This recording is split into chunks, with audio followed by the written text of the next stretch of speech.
Hey, it's Cynthia D'Amour, and welcome to the Life Can Be Delicious show. I'm Cynthia D'Amour, the author of Goodbye, Good Girl, because successful women deserve delicious lives. And this show is dedicated to helping successful women who were raised as good girls realize there's more out there than what we've been taught. You have options. Let's talk about this whole big thing about asking for help.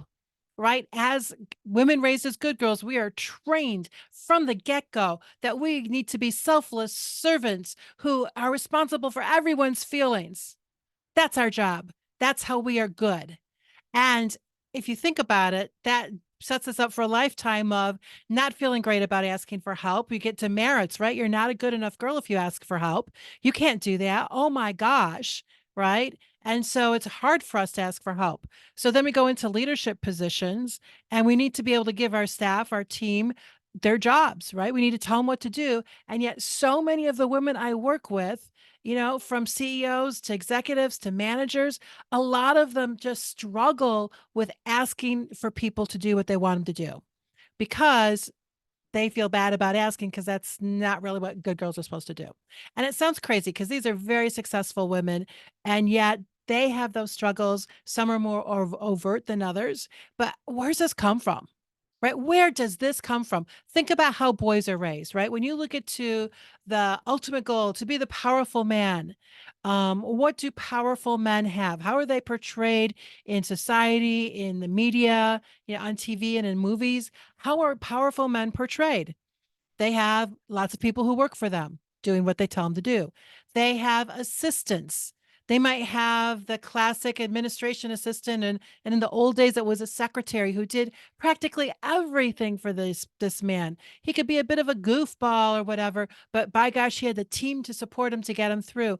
Then he had the domestic support team, aka his wife, who would handle all sorts of things to make sure that he was rested, that he felt good, that he had time to do nothing at home while she cooked, cleaned, raised the kids, and oftentimes held a job as well.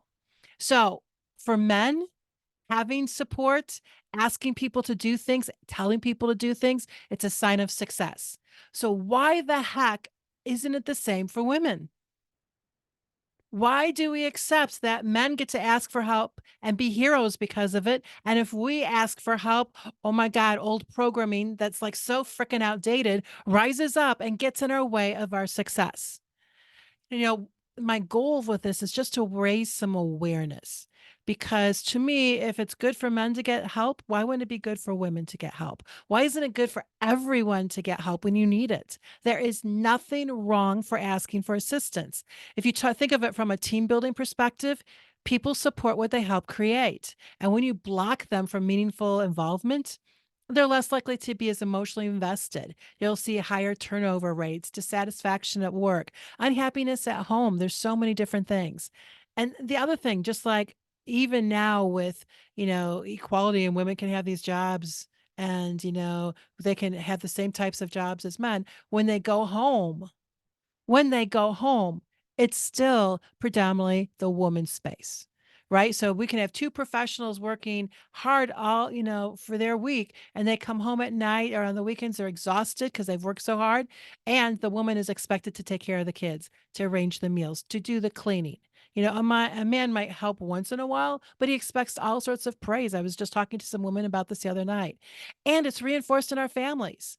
It's just been the holidays, and one of the women I work with was able to coordinate this huge merger and acquisition at work. It was like phenomenal, tons of money. And she went home and she went to the holidays and she was sharing a little bit about this really cool thing she did. And her aunt interrupted her and she's like, okay, well, that's all fine, but I heard there was dust at your house. Be still my heart. There's frickin' dust at her house. She just helped create and move forth and birth this mega deal. And auntie is like, but your house is dusty, as if that is some horrible thing that she should be doing instead. It's that same type of concepts. Like she doesn't need to be doing all that big stuff because she's not taking care of her house, which is her primary focus. So it's just really screwy things. And, the more we talk about it, the more we explore it, analyze it, and challenge it, that women can ask for help and it's a sign of strength. Men can ask for help, it's a sign of strength and success. Same for anybody. And we need to get that kind of equality going so that it can be truly equitable at work and at home. So, a little bit of food for thought on how that good girl mentality is getting in the way of your success and making things harder. If you want to learn more, go check out my book. It's a great book. It's at lifecanbedelicious.com/book. And I hope to see you soon at the next podcast. Mwah. Love ya.